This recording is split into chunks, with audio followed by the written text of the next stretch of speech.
Welcome to the dang show. आज के episode में हम आपकी मुलाकात कराएंगे एक ऐसी शख्सियत से जिनके रिवोल्यूशनरी बिजनेस मॉडल ने रियल एस्टेट की दुनिया में हलचल मचा रखी है और लोगों को अपना हॉलिडे होम्स ओन करने का सपना वो सच करा रहे हैं। From redefining how we invest in holiday homes to building a community of modern co-owners, इनकी कंपनी ने पूरे भारत में अपने नाम की धूम मचा रखी है। Introducing you all to our special guest, Mr. Mayur Raj Kapoor, the dynamic CEO and co-founder of Bricket PropTech, India's leading platform in fractional ownership of holiday homes, having AUM of more than 200 crores. आज का episode उन लोगों के लिए खास है जो real estate के थ्रू वेल्थ क्रिएशन करना चाहते हैं और उन लोगों के लिए भी जो घूमने फिरने के शौकीन हैं और चाहते हैं कि एग्जॉटिक लोकेशंस में वो अपनी हॉलिडे होम प्रॉपर्टी में रुक पाएं। Welcoming to the show mister Mayur Raj Kapoor. Welcome sir to the dang show. Thank you. Mayur जी, ये बताइए कि आपकी जर्नी कैसे चल रही है? ब्रिकेट तक आने से पहले, ब्रिकेट शुरू करने से पहले क्या क्या एक्सपीरियंसेस आपके रहे हैं मल्टीपल फील्ड्स में? सो बेसिकली अगर मैं अपने प्रोफेशन करियर की बात करूं तो I am a hotelier. Basically मैंने होटल मैनेजमेंट किया था HM भुवनेश्वर से। देन उसके बाद I have join Oberoi group of hotels. I work there for several years. Then I transfer to Mumbai में ओबरॉय के बाद मैंने JW, मैरियट, ली मेरिडियन जैसे होटल्स में काम किया है। In the year 2011 due to some personal obligation I had to come back to Lucknow. Lucknow is your home town? Lucknow is my home town. Okay. और फिर 2011-12 में जब मैं लखनऊ आया तो लखनऊ में there not much opportunities in hotel industry, so I had to start something. तो मैंने फिर रियल एस्टेट में एंटर करने का डिसीजन लिया and I started with very small set of infrastructure. फिर ग्रेजुअली मैंने कुछ प्रॉब्लम्स आइडेंटिफाई करी और एक कंपनी फाउंड करी थी with the name of money bricks, जिसमें हम लोग रियल एस्टेट में B2B सर्विसेज प्रोवाइड करते थे। तो बेसिकली हम लोग बिल्डर्स को ब्रोकर्स देते थे, ब्रोकर्स को बिल्डर देते थे। वो हमारा प्राइमरी एक बिजनेस था। So we been doing that business successfully. काफ़ी सक्सेस मिली उस बिजनेस में, काफ़ी ग्रो करने को मिला, रियल एस्टेट इंडस्ट्री को जानने का मौका मिला उसी जर्नी के थ्रू। क्योंकि हम लोग भी एज पर्सनल भी घूमने फिरने के काफ़ी शौकीन हैं, तो we try to travel a lot. हम लोग साल में 3-4 हॉलीडे करते थे and Goa was one of our favourite destination where we go at least once or twice a year every year. तो लेकिन जब भी हम घूमने जाते थे तो अकोमोडेशन एक बड़ा चैलेंज होता था, बिकॉज अगर आप देखो we have a small kid, अब उसके साथ होटल में जाके रुकते तो देयर आर सेवरल चैलेंजेस। उसको खाना है late night, if you wants to order something, you want to eat something. तो कुछ होटल में तो 24/7 इन रूम डाइनिंग अवेलेबल होता है, बट कुछ होटल्स में नहीं होता। तो seeing all these challenges we have pivoted to BNB model, कि हम लोग Airbnb में रुकना शुरू किया। ओके। Airbnb में जब हम लोग रुकते थे तो सबसे बड़ा प्रॉब्लम जो हमने आइडेंटिफाई किया वो स्टैंडर्डाइजेशन का था, कि आपको फोटोज में कुछ और दिख रहा है, व्हेन यू गो देयर तो बहुत सारी प्रॉब्लम्स होती थी जी। तो वी थॉट कि कुछ इससे रिलेटेड स्टार्ट करेंगे कभी फ्यूचर में। बट फिर 2020-21 में कोविड आ गया। सो देयर हमारा जो मनी ब्रिक्स कोर बिजनेस था उसमें हमको एक ब्रेक मिला और उसी दौरान हम लोगों ने पिवट कर दिया हॉलिडे होम सेगमेंट में थ्रू फ्रैक्शनल ओनरशिप। ओके। और तो इस तरीके से हमारी जर्नी शुरू हुई और फिर उसके बाद जो ग्रोथ और स्केलेबिलिटी है वो तो फिर दिन का मलॉन्ग सबके सामने है, वो सबके सामने है। अब मयूर जी, ये बताइए कि आपकी हिस्ट्री होटलियर की रही है और उसके बाद आपने रियल एस्टेट में भी काम करा है, फिर ये fractional ownership, holiday homes, what was the moment that triggered you to create Bricket? देखिए, जब मैं रियल एस्टेट में काम कर रहा था तो काफ़ी सारे HNI क्लाइंट्स थे मेरे, जिनके हम लोग पोर्टफोलियो मैनेज करते थे। Okay. And big clients like 30 crore portfolio, 40 crore portfolio, ऐसे क्लाइंट्स थे। तो हमने जब उनके पोर्टफोलियो को क्लोजली ऑब्जर्व किया तो देखा उनका एक बिग चंक ऑफ पैसा second home, holiday home, farm houses में भी इन्वेस्टेड है। ओके। तो जब मैंने इसमें और डीप डाइव करना शुरू किया कि एसेट क्लास के क्या बेनिफिट एडवांटेज है, तो मुझे पता लगा कि अगर आप देखो क्लोजली तो it is one of the best asset class in real estate industry, but retail investor इसमें पार्टिसिपेट नहीं कर पा रहा है ड्यू टू एंट्री बैरियर। इसमें अमाउंट बहुत बड़ा शायद होता है। सलमान खान के फार्म हाउस हाँ, सुनते थे हम लोग कभी सोचते थे कि अपने फार्म हाउसेस होंगे। हाँ, तो ये एस्पिरेशन तो हमेशा से रही, बट इसमें कुछ मल्टीपल बैरियर्स हमको फाउंड हुए। तो जो 3 प्रॉब्लम स्टेटमेंट हमने फिगर आउट किए, जी। सबसे पहला स्टेटमेंट था अफोर्डेबिलिटी। इंडिया में मोस्ट ऑफ द पॉपुलेशन अपना प्राइमरी होम लेने में ही पूरी लाइफ उसकी निकल जाती है, बिल्कुल। तो सेकेंड होम, हॉलीडे होम के बारे में सोच ही नहीं पाते हैं। दूसरा प्रॉब्लम था managing and maintaining this property, because your holiday home is always away from your primary home. जी। तो उसको मेंटेन करना, मैनेज करना, again it will require lots of money, effort and time. और तीसरा प्रॉब्लम जो है इसमें वो है अंडर यूटिलाइजेशन। अगर आप एक हॉलीडे होम खरीद भी लेते हो, बट उसको आप मैक्सिमम 1 महीना यूज करोगे, 2 महीना या 3 महीना, you are not gonna stay there permanently. तो इन्हीं प्रॉब्लम स्टेटमेंट को जब हमने आइडेंटिफाई किया, तो उसी का सॉल्यूशन ढूंढते ढूंढते हम लोग ब्रिकेट तक पहुंचे। तो मान लीजिए आप 1 करोड़ रुपए का गोवा में प्रॉपर्टी इन्वेस्ट करने के लिए 1-2 करोड़ रुपए नहीं है, but with Bricket with 10-20 lakh rupees you can easily buy it. तो पहला अफोर्डेबिलिटी का हमने चेकआउट हटा दिया। दूसरा था मैनेजिंग एंड मेंटेनिंग। तो हमारा हॉस्पिटैलिटी एक्सपर्टिज्म की वजह से हमने क्या किया, हमने सारी प्रॉपर्टी को end to end property management services provide करना शुरू कर दिया, like daily housekeeping, 24/7 concierge, value added services. तो इससे क्या हो गया, आपको प्रॉपर्टी मैनेज करने का भी हैसल खत्म हो गया, वो भी टिक लग गया जो क्रॉस। तीसरा प्रॉब्लम था अंडर यूटिलाइजेशन। तो जब भी आप अपनी हॉलीडे में प्रॉपर्टी यूज नहीं करते हो, तो उसको हम शॉर्ट टर्म रेंटल के through, like Airbnb, make my trip, rent out कर देते and will try to generate some rental income out of it. तो तीनों पॉइंट्स को हमने चेकआउट किया, चेक बॉक्स किया, एंड देन हमने अपना गो टू मार्केट स्ट्रेटेजी बनाया and we launch this Brikitt in 2021। तो जो तीनों प्रॉब्लम्स थी उनके सॉल्यूशंस आपने ब्रिकेट के थ्रू हमने दिए, ताकि अगर आप डेटा देखोगे तो in India less than 0.1% I guess people actually own their holiday home. Okay.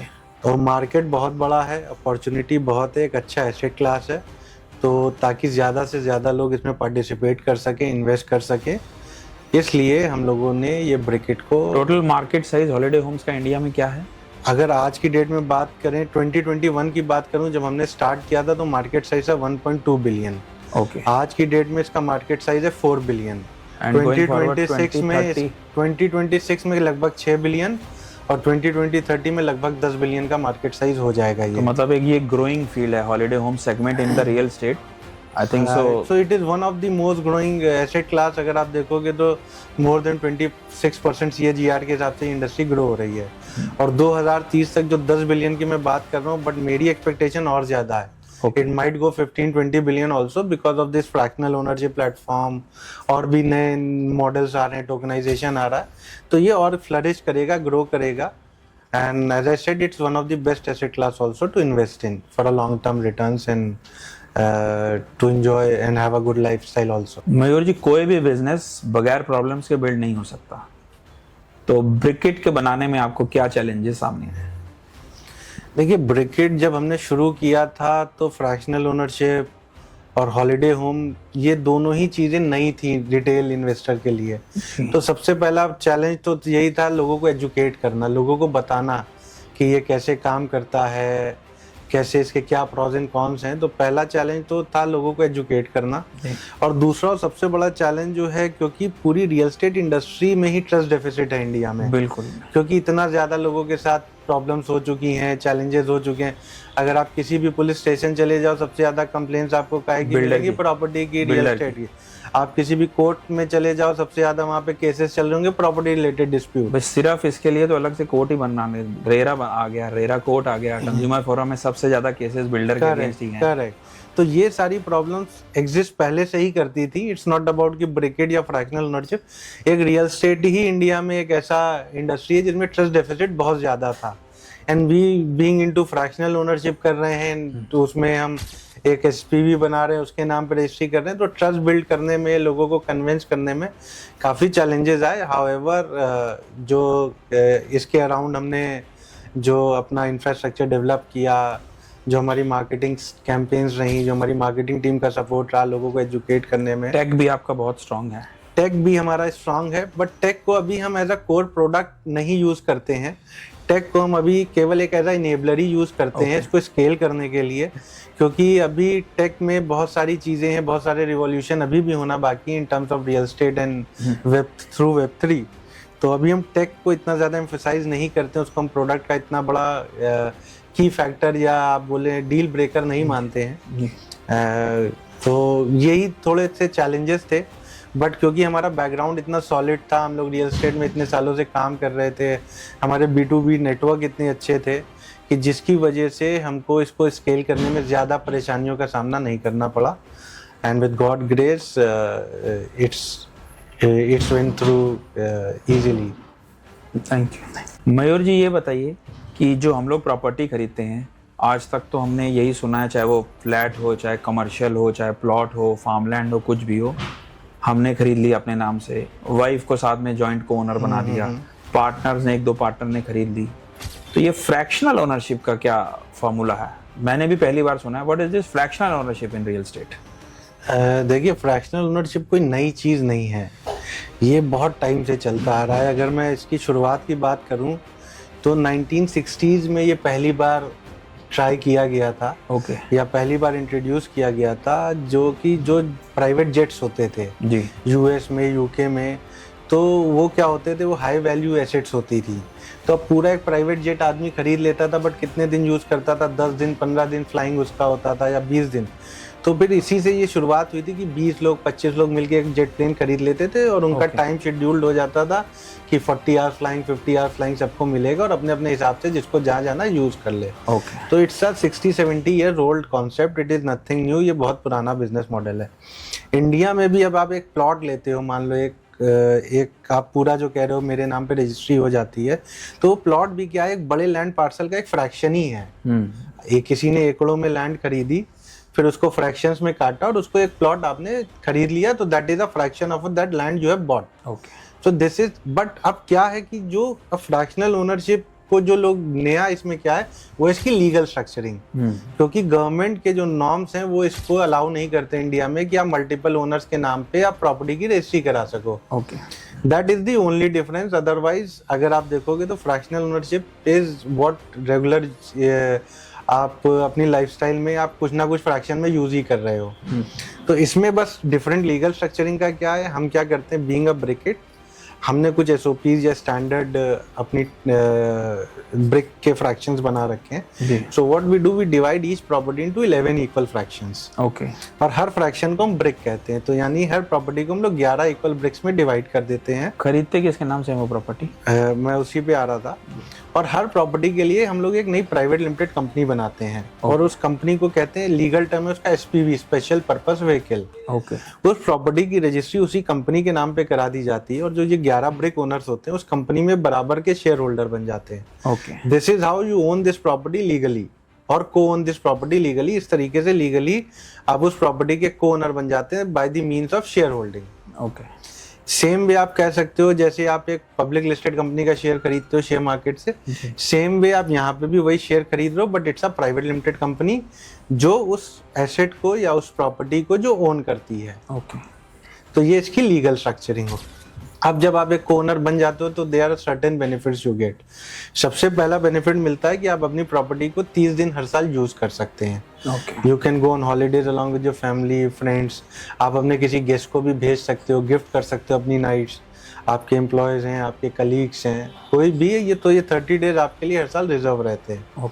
अब होता क्या, जरूरी नहीं है कि आप हर साल पूरे 30 डेज यूज ही कर लोगे। कभी होगा 10 दिन गए, 15 दिन गए, personal due to some personal obligation और प्रोफेशनल ऑब्लिगेशन आप नहीं जा पाए जी। तो जब भी आप अपनी प्रॉपर्टी को यूज नहीं करते हो, हम उन नाइट्स को शॉर्ट टर्म रेंटल के थ्रू रेंट आउट कर देते हैं। और उससे जो भी रेंटल इनकम जनरेट होती है वो हर फाइनेंशियल ईयर एंड में आपके बैंक अकाउंट में क्रेडिट कर दी जाती है। ओके। तीसरा जो एक बेनिफिट है हमारे प्रॉपर्टीज, अगर आप हमारी वेबसाइट पे भी जाओगे bricket.com पे, आप जितनी भी हमारी प्रॉपर्टीज देखेंगे ये इंडिया के टॉप डेवलपर्स की प्रॉपर्टीज हैं, लाइक टाटा हाउसिंग, पूर्वांकरा। और ये जितनी भी प्रॉपर्टीज हैं ये पूरा रिजॉर्ट थीम बेस्ड प्रॉपर्टीज ही होती हैं। जैसे एक 4 स्टार 5 स्टार बुटीक होटल या रिजॉर्ट होता है, उसी तरीके से डिजाइन की जाती है with lots of amenities. Club house होता है, जिम होता है, स्क्वैश कोर्ट है, स्पा है। तो जैसे आप एक होटल में हॉलिडे करते हो, सेम वही एक्सपीरियंस आपको इन प्रॉपर्टीज में मिलता है।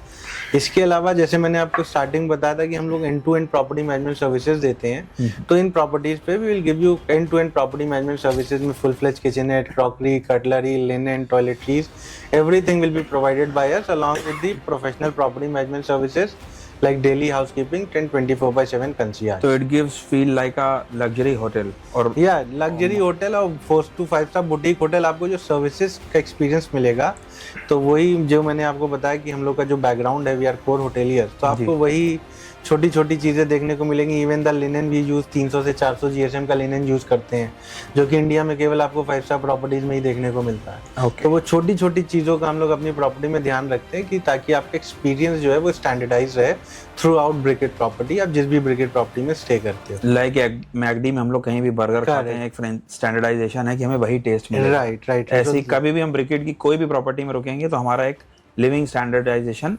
आपको हर प्रॉपर्टी पे, माउंटेन्स की प्रॉपर्टी की अलग स्टैंडर्डाइजेशन होंगे, बट जो बेसिक इंफ्रास्ट्रक्चर है, जैसे मैंने आपको लिनन का एग्जांपल दिया, टॉयलेटरीज का एग्जांपल दिया, it will standardize all across all the Bricket community properties.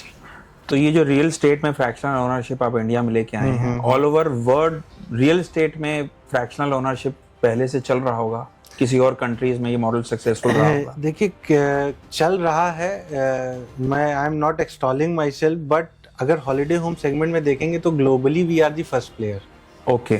जो एक बड़े प्लेयर हैं भी बाहर नॉर्थ अमेरिका वगैरह में, पकासो या और भी, तो they also started after us. Okay, right. So we are the first and pioneer जिन्होंने हमने किसी को कॉपी नहीं किया कि एक मॉडल कहीं देखा और हमने अपनी रिसर्च के थ्रू पे प्रॉब्लम स्टेटमेंट आइडेंटिफाई करे, उन्हीं के सॉल्यूशन देने की कोशिश करी कि how we can identify, how we can solve this problem in this industry. तो अभी लेकिन अब आज की बात करें तो देयर आर नंबर्स ऑफ, मतलब बहुत सारे इंटरनेशनल प्लेयर्स हैं। हमारे भी कुछ इंटरनेशनल टाई अप्स हैं कंपनीज के साथ जिनसे हम लोग क्रॉस ब्रांडिंग और प्रमोशन करते हैं, जैसे कि Kokomo is one of them, Mexico की एक कंपनी है। ओके, तो उनके साथ में आपका टाई अप है, मतलब you have cross branding promotion हम लोग करते हैं इंटरनेशनली बिकॉज क्योंकि हमारे बहुत सारे क्लाइंट्स एनआरआईज भी हैं जी। So we anyways have to promote in places like US, UK, Dubai, middle eastern countries. So you have brick owners from outside the country? Yes. We have many brick owners. Almost 30% of our owners are NRIs. Okay. And the main advantage what we have seen, when they buy the fraction, they buy multiple fraction at a time. The reason behind it, क्योंकि अगर आप हमसे एक brick लेते हो, आपको 30 days का usage मिलता है जी। But at a time on one brick you can use minimum 2 nights, maximum 7 nights at a stretch. Okay. ठीक। तो अब जो एनआरआई होता है उसको क्या होता है, वो 1-2 महीने के लिए इंडिया आता है, तो उसको 1 महीना एट अ स्ट्रेच चाहिए, तो they buy 4 or 5 bricks at one shot. And they can buy at multiple locations also. एक गोवा में ले ली, एक हिल्स में ले ली, एक जंगल में ले ली, आपकी तो प्रॉपर्टीज अक्रॉस इंडिया है। करेक्ट। तो यही करते हैं लोग अपना डाइवर्सिफाई करने के लिए। एक गोवा हो गया, एक मुक्तेश्वर हो गया, हिमाचल हो गया, जिसकी ज़्यादा लाइकेबिलिटी है, जो प्रेफरेंसेस हैं उसके हिसाब से पीपल इन्वेस्ट। और हमारे आज की डेट में majority of the brick owners, whether NRI or even in India also, they own multiple bricks. Okay, because they know that this is something, you know. और हमने इसको इतना इजी बना दिया, जो आप टेक की बात कर रहे थे, तो through tech we have made it so efficient to buy this. Everything happens online, आपको कहीं जाना नहीं, रजिस्ट्री करने, कहीं विजिट करने, सारा कुछ digital signature online, KYC verification होके सब कुछ ऑनलाइन ही होता है इसमें। ओके। तो उसमें जो वो लीगल हैसल्स रहते हैं, रजिस्ट्रार ऑफिस जा रहे हैं, पूरा दिन खराब हो रहा है, वो सब चीजें आपकी सब कुछ नहीं है, वो we have taken care of each and everything. It is simply you buy anything from Amazon और मिंत्रा से आप जैसे शॉपिंग करते हो, you can go to Brikitt website and shop the properties of your liking. That's great. मयूर जी, ये बताइए कि how does Brikitt differentiate from the traditional real estate investment or the time share companies running in the same industry like club Mahindra, Sterling Holidays? Bricket इनसे अलग कैसे है? देखिए, जो ट्रेडिशनल रियल एस्टेट होता है वो तो बिल्कुल ही आपको पता ही है, you go to the builder, आप मार्केट में जाते हो, अपना माइक्रो मार्केट में रिसर्च करते हो, बिल्डर से मिलते हो, यूनिट आइडेंटिफाई करते हो, डाउन पेमेंट देते हो, फिर एग्रीमेंट करते हो, फिर लोन कराते हो, फिर रजिस्ट्री कराते हैं, फिर आप उसको उसमें फर्निशिंग करानी पड़ेगी। तो there are lots of hassle. पूरा प्रोसेस 3 से 6 महीने का, अगर आप डिस्कवरी से लेके ट्रांजैक्शन तक की बात करो तो 3 से 6 महीने का प्रोसेस है। टाइम शेयर की बात करें तो टाइम शेयर क्या है, दैट इज एन एक्सपेंस। आप मेंबरशिप लेते हो लिमिटेड 10 साल की, 25 साल की, 1 हफ्ता आपको साल में मिलता है, आप यूज़ करो चाहे ना करो। आपने जो 4-5 लाख रुपए डाले, एक सर्टेन पीरियड ऑफ टाइम के वो पैसे चले गए। इसके अलावा आप एएमसी भी दे रहे हो। और टाइम शेयर में एक जो सबसे बड़ा, time share is not a bad product, अगर जेन्युइनली उसको देखा जाए तो खराब प्रोडक्ट नहीं है। The problem is the member and the inventory ratio जो इतना बढ़ गया, इतना एग्रेसिव, जैसे क्लब महिंद्रा की बात करी आपने, तो इतना एग्रेसिवली इन्होंने स्केल किया, इतने ज्यादा मेंबर बना दिए कि इनका जो इन्वेंट्री टू मेंबर रेशियो है वो आज की डेट में 1:500 से भी ज्यादा हो चुका है। मतलब हर 500 मेंबर पे तो एक इन्वेंट्री है, एक इन्वेंट्री पे 500 या उससे ज्यादा मेंबर हो चुके हैं। तो ये प्रॉब्लम है कि इतना सब कुछ पैसे देने के बाद, एएमसी देने के बाद भी आपको बुकिंग्स नहीं मिलती हैं। ओके। अब ब्रिकेट की अगर बात करें, फ्रैक्शनल ओनरशिप की बात करें, तो ये एक इन्वेस्टमेंट है। सबसे पहला जो एडवांटेज है ब्रिकेट में इन्वेस्ट करने का, the capital which you are investing, अगर आप 10 लाख रुपए इन्वेस्ट कर रहे हो तो एक चीज की गारंटी है हमारी कि वो 9,99,000 नहीं होंगे। Okay, capital is protected, capital is 100% safe. आप 5 लाख लगा रहे हो, 10 लाख लगा रहे हो, जो capital is 100% safe. Along with that आपको 30 डेज के हॉलीडेज मिल रहे हैं which you can use all across Bricket community property. जरूरी नहीं आपने जहाँ इन्वेस्ट किया वहीं यूज करो, आप ये 30 दिन ब्रिकेट की एग्जिस्टिंग और किसी भी अपकमिंग प्रॉपर्टीज पे कहीं पे भी यूज कर सकते हो। ओके। दूसरा, अगर आप नहीं भी यूज करते हो तो you will get some rental income out of it. हम उसको शॉर्ट टर्म रेंटिंग पे कर रहे हैं, और let's say after 7 years 10 years आपको लिक्विडेट करना है या किसी हायर कैटेगरी ब्रिक में जाना है, तो you can do that too, and that too on the appreciated value. आज एक प्रॉपर्टी की वैल्यू 1 करोड़ रुपए, जिसका फ्रैक्शन 10 लाख रुपए, but 10 year down the line वो प्रॉपर्टी कम से कम 2-2.5 करोड़ रुपए की होगी। बिल्कुल। तो सिमिलरली उसी प्रोपोर्शन में आपके ब्रिक की वैल्यू भी बढ़ रही है, कैपिटल एप्रिसिएशन में भी वो पार्टिसिपेट कर रहे हैं। मेन तो फंडामेंटल यही है कि ब्रिकेट में जितनी भी प्रॉपर्टीज हैं, fundamentally they are residential properties, right. But difference इतना है कि वो एक एग्जॉटिक हॉलीडे लोकेशन पे लोकेटेड है। तो जो भी प्राइमरी मार्केट में, प्राइमरी रेसिडेंशियल रियल एस्टेट में लोग इन्वेस्ट करते हैं for capital appreciation only. Same here also, आप जो भी पैसा इन्वेस्ट कर रहे हो वो समय के साथ साथ ग्रो हो रहा है। तो जो फंडामेंटल डिफरेंस है ट्रेडिशनल टाइम शेयर और इसमें, वो यही है कि traditional real estate comes with lots of hassle and challenge, और एंट्री बैरियर है, जैसे हमने शुरू में डिस्कस किया था। There are hardly 0.1% people who can actually own the holiday अगर एक home. छोटा सा 2 BHK 3 BHK फ्लैट मिल जाएंगे तो 40-50 लाख रुपए तो चाहिए। अब नहीं, अब 40-50 में भी कोई नहीं। एक टायर 2 सिटी की बात कर लें, नहीं, टायर 2 सिटी में वो तो चाहिए, दिल्ली एनसीआर में तो, या फिर मेट्रोपॉलिटन सिटीज में तो मतलब इट इज अगर हम हॉलिडे होम की बात करें तो आज की डेट में अगर आपको एक अच्छा, देखिए holiday home is all about aspiration जी, ठीक। अब कोई आप एस्पिरेशनल प्रोडक्ट लोगे तो आप अपने प्राइमरी होम से बेहतर इंफ्रास्ट्रक्चर लोगे, राइट। आप ये नहीं कि आप अगर मुंबई में रह रहे हो 350 स्क्वायर फीट कारपेट एरिया में, तो आप हॉलिडे होम लोगे तो आप 1000 स्क्वायर फीट कारपेट एरिया का लोगे, बिल्कुल, कि आपको वो फ्रीडम मिले, वो प्राइड ऑफ ओनरशिप महसूस हो। तो जब आप इस कैटेगरी में जाओगे तो एटलीस्ट 1-1.5 करोड़ रुपए से नीचे आज की डेट में आपको कुछ नहीं मिलेगा मार्केट में। तो इट्स बेटर कि एक जगह कितना लमसम पैसा लगाने से अच्छा यू कैन डाइवर्सिफाई। 5 लाख रुपए का कहीं ब्रिक ले लिया, 10 लाख रुपए का गोवा में ले लिया, 15 लाख रुपए का कुफरी में ले लिया, तो 30-40 लाख रुपए में यू कैन डाइवर्सिफाई 4-5 जगह। And the best of part is कि हम लोगों का जो मेन जो स्केल करने का एक रीजन भी है, वो ये भी है कि हमारे पास अंडर कंस्ट्रक्शन ऑप्शन भी है।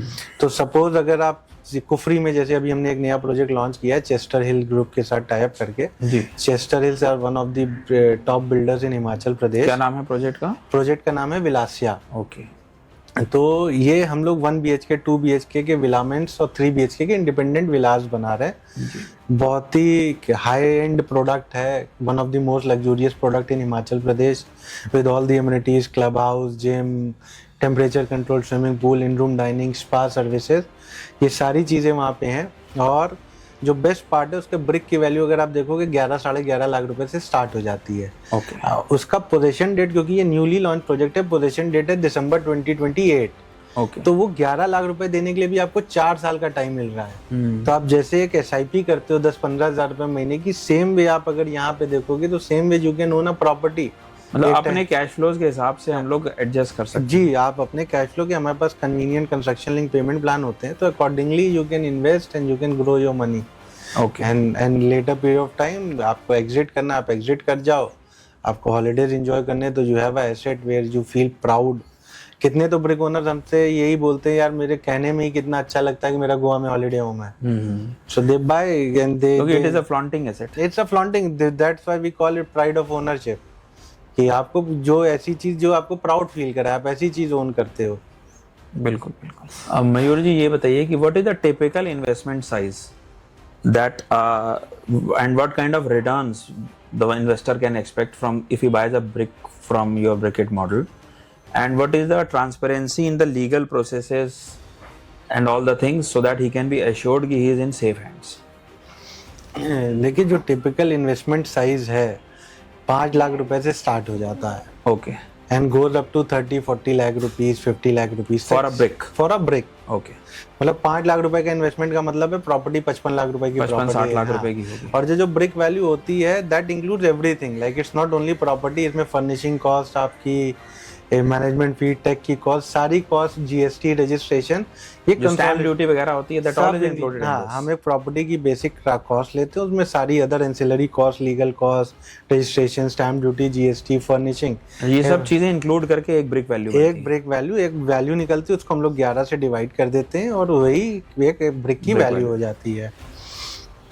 तो जो 5 लाख रुपए से भी आप इन्वेस्टमेंट शुरू कर सकते हैं। ओके, और अगर मैंने रिटर्न की बात करी तो देखिए 2 तरीके के रिटर्न होते हैं, एक होता है कैपिटल एप्रिसिएशन, एक होता है रेंटल रिटर्न। जी, देखिए real estate is always a long term game, right. हम लोग अपने क्लाइंट से भी, बायर से भी यही बोलते हैं कि अगर आप रिटर्न प्रोस्पेक्टिव है इसका लेने का तो you should think long term. पहली चीज, invest in under construction project for good capital appreciation, और 7 साल 10 साल तक अगर आप होल्ड करते हो तो एटलीस्ट 2.5x 3x रिटर्न आपको इसमें से मिल जाएगा of the principal amount of the capital invested. Okay, ठीक। अब आती है रिटर्न, रेंटल रिटर्न्स की बात। तो rental return totally depend upon आपके यूसेज पे कि आप कितना प्रॉपर्टी यूज कर रहे हो, कितना अनयूज कर रहे हो।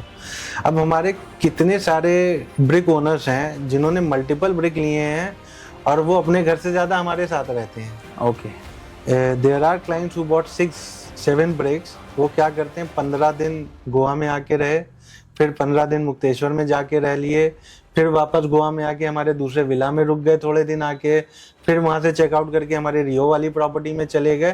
तो 4-5 महीना 6 महीना कभी हस्बैंड अपने बच्चों के साथ आके रह रहे हैं, कभी वाइफ अकेले आके रह रही है, because they have that flexibility, work from home है, आईटी के हैं। तो इस तरीके से बहुत से क्लाइंट है जो पूरा कंज्यूम कर लेते हैं, उनको कम पड़ जाता है, दे आस्क अस कि भाई अगले साल की नाइट्स के एडवांस में मिल सकती हैं। अच्छा, मतलब they lease concern with that rental income, rate of return, nothing. Rental देखिए आप फ्रैक्शन बाय कर रहे हो, एक 10 लाख रुपए में मैं बोल रहा हूँ आपको 6 से 8% आ जाएगा, तो 60 से 80 हजार रुपए साल का आया। अब वो 80 का 90 हो जाएगा तो आपको क्या फर्क पड़ जाएगा, या वो 80 का 70 हो जाएगा तो व्हाट डिफरेंस इट मेक्स। बिल्कुल, राइट। और जो कोई पहला ब्रिक खरीदता है तो हम तो उसको यही बोलते हैं कि अभी आप ये रिटर्न रेंटल कंज्यूम करिए, पहले लाइफस्टाइल, आप प्रोडक्ट को, इस एसेट को एंजॉय तो करो। इस एसेट की क्या वैल्यू है व्हेन यू गो देयर। जब भी आप, हमारा 100% रिकॉर्ड है, if a brick owners go and stay with a property first time, he come back and he buys the second brick. Okay, इतना कस्टमर सेटिस्फैक्शन, इतना, बिकॉज सी इन हॉस्पिटैलिटी, जब हम लोग भी होटल में काम करते थे, जब आई रिमेम्बर मैं ओबरॉयज में ट्रेनिंग में था, तो it's never about the chandelier, it's never about the carpet, it's all about the people. कि आप जब जा रहे हो तो वहाँ हॉस्पिटल जो होस्ट कर रहा है आपको, उसकी इंटेंशन क्या है, how he is treating you. और ब्रिकेट में हमारा जो थीसिस है, जो हमारा थॉट प्रोसेस है, वो यही है that you are buying your second home, you are buying your holiday home. So it should not be one time affair. जब आप मेरी प्रॉपर्टी से चेकआउट कर रहे हो उसी दिन आपका दोबारा आने का प्लान बन जाना चाहिए। तो this is what we focus on. तो ये तो हो गया रिटर्न्स और उसकी बात। और आपने पूछा लीगल और ट्रांसपेरेंसी के लिए क्या है, तो देखिए हमारे जो वैल्यूज भी हैं, तो हमारी जो ब्रिकेट की वैल्यूज हैं, we always talk about 3 pillars, honesty, integrity and transparency. इन्हीं 3 चीजों के ऊपर ही हमने पूरा बिजनेस मॉडल को, इन्हीं 3 की वजह से आप हिट भी हैं। इसी वजह से हम हिट भी हैं, आप कह सकते हैं। Integrity and transparency hit. Yes. तो ट्रांसपेरेंसी के लिए हमने एक बहुत ही AI enabled brick owner app develop करी है। Okay, once you become a proud brick owner, आप जैसे ही बुकिंग अमाउंट देते हो, within 24 hours to 48 hours will give you a personalised dashboard. Okay, through that dashboard you can track each and everything of your property on a real time basis. आप देख सकते हो कि आपके साथ और कौन कौन को ओनर्स हैं उस प्रॉपर्टी में, if you want to connect with them, you can connect with them as a same way आप फेसबुक पे किसी को फ्रेंड रिक्वेस्ट भेजते हो, ओके, सेम वे आप हमारे ऐप से भी किसी को फ्रेंड रिक्वेस्ट को ओनर को भेज के आप उनसे directly one on one connect भी हो सकते हो। ओके। इसके अलावा जितने प्रॉपर्टी और एसपीवी रिलेटेड डॉक्यूमेंट्स होते हैं, जैसे आपकी रजिस्ट्रेशन की कॉपी हो गई, अलॉटमेंट लेटर हो गए, सीओआई हो गया, टैन हो गया, ये सारे भी आपके डैशबोर्ड पे अपलोडेड रहते हैं। If you wanted to take a physical copy, आप प्रिंट आउट निकाल के अपने रिकॉर्ड के लिए फिजिकल कॉपी भी रख सकते हो। ओके। जहाँ तक लीगैलिटी और कंप्लायंस की बात है, तो ये पूरा फ्रेमवर्क एमसीए के अंडर में चल रहा है जी। जो एसपीवी हम बनाते हैं, प्राइवेट लिमिटेड कंपनी बनती है, तो वो उसमें वो सारे लीगल कंप्लायंसेस हम लोग फॉलो करने पड़ते हैं जो एमसीए की गाइडलाइन कहती है, जो किसी भी कंपनी को करने पड़ते हैं। तो legal we are fully compliant on a legal side also, and for transparency we give you all the access. You can see even after possession of the property, you can track मेरी property में आज कौन रुका है, अगर रुका है कि खाली है, अगर रुका है तो इज अ बिग ओनर, और कोई थर्ड पार्टी रेंट पे रुका है, अगर कोई थर्ड पार्टी रेंट पे रुका है तो कितना रेंटल इनकम आ रहा है, ये भी सब डैशबोर्ड में ओनर को दिखता है, brick owner real time basis पे you can track each and everything. Okay, तो इसका मतलब है रिजर्वेशंस वगैरह सब बिल्कुल रोबस्ट होंगी, उसका एक अलग पूरा सेटअप होगा। करेक्ट। आपका बुकिंग इंजन वहीं पे आपके वेब ऐप पे booking whenever you wish to go on holidays, आप वहीं से ही आपको वहाँ पे जैसे हम किसी और ऐप पे जाके अपने हॉलीडे बुक करते हो, वहाँ पे बुकिंग लाइक हम होटल रूम बुक करते हैं 2 नाइट 3 डेज एंड एवरीथिंग, वैसे उसी तरीके से बुक करके करेक्ट आप जाना है। ओनर को भी कोई मैनुअल इंटरवेंशन नहीं है। आप सिंपली आप अपने डैशबोर्ड को खोलो, किस डेट से किस डेट पे जाना है, किस प्रॉपर्टी पे जाना है, वो सारा वहाँ पे आपको दिख जाएगा। तो you can book and exchange your holidays seamlessly. Okay, so it's all hassle free, very smooth. And अगर कोई और अदरवाइज हम हर प्रोजेक्ट के हमारे प्रोजेक्ट मैनेजर होते हैं, डैशबोर्ड पे उनकी डिटेल्स होती हैं। It's a one click call, you can click it and directly आप कनेक्ट हो जाओगे अपनी प्रोजेक्ट मैनेजर पे। आपको अपनी प्रॉपर्टी से रिलेटेड कोई अपडेट चाहिए, कुछ पूछना है, you can directly call him and connect with him also. Okay, because we believe into professional and personalised service at all times. Mayur जी, ये बताइए कि since Brikitt are pioneers in holiday homes fractional ownership in India, how is the concept of fractional ownership being taken in India, especially the millennials, NRIs, these categories? See, in India अगर बात करें तो mostly अगर आप देखोगे तो जो millennials हैं या यू नो टेक वर्ल्ड के लोग हैं, आईटी फर्म्स में काम करते हैं, सिटी लाइक पुणे, बैंगलोर, हैदराबाद, तो they are are major clients. Majorly हमारे ब्रिक ओनर्स का एक लार्ज पार्ट ऑफ चंक्स उसमें से आता है। ओके, इसके अलावा अगर आप बात करेंगे तो जो मैं बीच में पूछ रहा हूँ कि ऐसा क्यों कि उनसे आता है, क्या बाकियों के लिए ये नहीं है कि they understand very well, what is the reason? Reason being क्योंकि उनको ये चीजें जल्दी अडेप्ट कर लेते हैं, उनकी अडेप्टेबिलिटी हायर है for new products, new concept, new business model, and they understand the integrity and the you know कि ये क्या प्रोडक्ट है। और उनके पास एक ये भी एडवांटेज है क्योंकि आजकल रिमोट वर्क का कॉन्सेप्ट बहुत चल रहा है। बिल्कुल, so they have that flexibility, they can you know work on holidays also, they can be मतलब वर्क फ्रॉम होम है तो गोवा में 15 दिन रुक के वहां से भी ड्यूटी चल रही है। करेक्ट। सो वो फ्लेक्सिबिलिटी है। इसके अलावा काफी सारे हमारे रिटायर्ड लोग भी हैं जो घूमना फिरना पसंद करते हैं। एयर कमांडर्स हो गए, यू नो नेवी मिलिट्री के लोग हो गए, आर्म फोर्सेस के लोग हो गए, प्लस बिजनेसमैन, मतलब ऑल अक्रॉस अगर आप देखोगे तो हर कैटेगरी, एज बिटवीन 25 to 55, ये हमारे मेजर टारगेट क्लाइंट्स हैं जो मेजरली इसमें पार्टिसिपेट करते हैं। बिजनेसमैन हर प्रोफाइल के बिजनेसमैन, हाँ हर प्रोफाइल का जना जो देखिए ये तो एक वेल्थ स्टोर करने के, देखिए इंडिया में if you wanted to you know store long term wealth, अगर आपको चाहिए, अगर आप इंडिया की बात करोगे तो 70% वेल्थ रियल एस्टेट में स्टोर है। तो लॉन्ग टर्म वेल्थ जनरेशन के लिए इससे बेहतर टूल तो कोई है नहीं रियल एस्टेट का।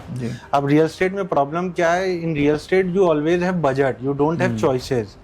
With this fractional ownership you have choices also now, कि आप गोवा में लेना चाहते हो, मुक्तेश्वर में लेना चाहते हो, हिमाचल में लेना चाहते हो, आपको पहाड़ पसंद है, समुद्र पसंद है, तो आप अपनी लाइकेबिलिटी प्रेफरेंसेस के हिसाब से you can invest and you can you know diversify also. Okay.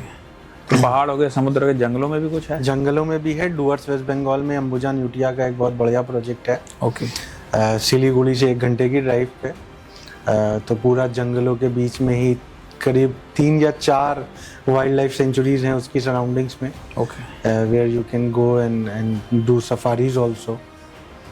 तो वी वी ट्राइंग, मतलब हम लोग जो भी ऑप्शंस जैसे पहाड़ हो गया, बीचेस हो गए, जंगल्स हो गए, जितनी भी एग्जॉटिक डेस्टिनेशन है वेयर, क्योंकि किसी को समुद्र पसंद है, किसी को पहाड़ पसंद है, तो उसी के हिसाब से भी ब्रिंग इन एसेट। एंड जैसे मैंने आपको इनिशियली बताया था, should not be one time affair कि आप एक बार गए बोर हो गए। बहुत सी हॉलीडे डेस्टिनेशन होती हैं, आप एक बार जाते हो फिर लगता है बस है, नॉ नेक्स्ट व्हाट नेक्स्ट। बट अगर आप हमारी लोकेशंस देखोगे, अगर मैं डुअर्स की बात करूं तो डुअर्स क्या है, सिलीगुड़ी से 1 घंटे की ड्राइव पे है। 2-2.5 घंटे में आप दार्जिलिंग पहुंच जाते हो। 2 से 2.5 घंटे में आप गैंगटॉक एक्सप्लोर कर सकते हो। आधे घंटे पे भूटान बॉर्डर आ जाता है। 1 घंटे पे बांग्लादेश बॉर्डर आ जाता है। तो वाइल स्टेइंग, आप वहाँ पे एक स्टे करके you can explore the entire that north east region. It is also known as gateway to north east. तो आप वो पूरा रीजन कवर कर सकते हो while staying at our property at Dooars. Similarly अगर हिमाचल की बात करें तो हम लोगों का कसौली में एक प्रोजेक्ट है, देन कुफरी में एक प्रोजेक्ट है। तो आप अगर 1 वीक हॉलीडे के लिए जा रहे हो, 3 दिन आप कसौली में रुक गए, 3-4 दिन आप कुफरी में रुक गए। अब कुफरी के आसपास आप देखोगे तो 14-15 किलोमीटर पे आपके शिमला मॉल रोड आ जाती है। आधे घंटे की ड्राइव पे थियोग आ जाता है। आधे घंटे की ड्राइव पे फागू आ जाता है, मशोबरा है, चैल है। तो while staying at our property you can explore all these destinations at once. Okay. So this is what we look for when we identify the locations.